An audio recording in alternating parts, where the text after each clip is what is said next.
L'inquiétude est tout à fait légitime. Hein. Oui.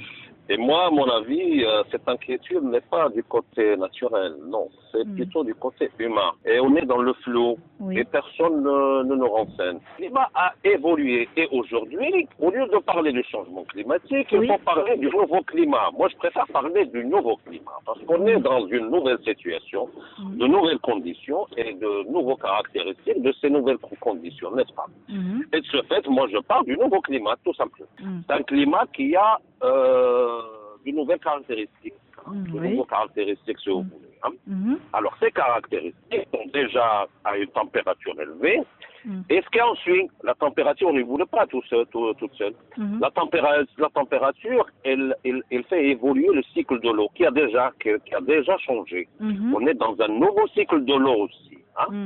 Ça veut dire que l'évaporation augmenté par rapport à ce qu'elle était, et du coup, le processus s'est déclenché depuis l'évaporation. Le cycle de l'eau se fait d'abord par l'évaporation, puis la condensation dans le ciel, et puis le retour, ça veut dire les précipitations.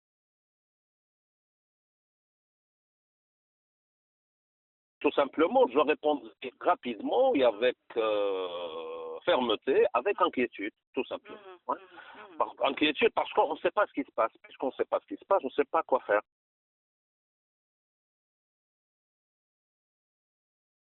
Bah, elle ne sait pas ce qui se passe, je parle à l'agriculteur, pas à moi. Hein? Moi, je vais vous dire mon avis. Hein? Moi, quand j'ai dit l'inquiétude ne me concerne pas moi. Hein? Moi, je sais ce qui se passe. Hein? Entre parenthèses, je dirais, je sais, entre parenthèses, parce qu'on ne sait pas réellement tout ce qui se passe. Hein? Mais on a beaucoup on connaît beaucoup de choses par rapport à tout le monde. Hein? Alors, et ce qui se passe aujourd'hui, c'est qu'on est déjà dans un climat qui a changé, réchauffé. Et aujourd'hui, cette année, l'année 2015, a coïncidé avec un grand événement météo-océanique qui s'appelle El Niño.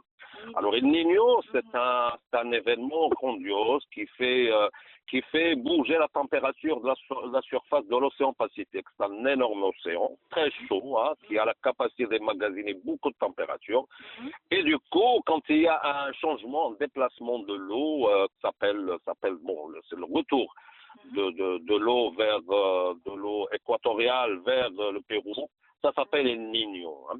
Et c'est El Niño, il a la capacité de bouleverser le climat mondial. Hein.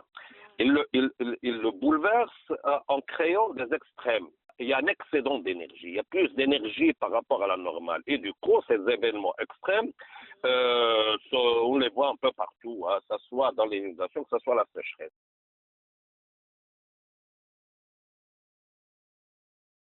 L'événement va continuer en 2016 parce qu'un événement météorologique ou atmosphérique ou océanique ne dure pas 2 jours. Hein. Oui. C'est une mémoire très profonde et très, très lointaine. Hein. D'accord. Cette situation va se prolonger en 2016.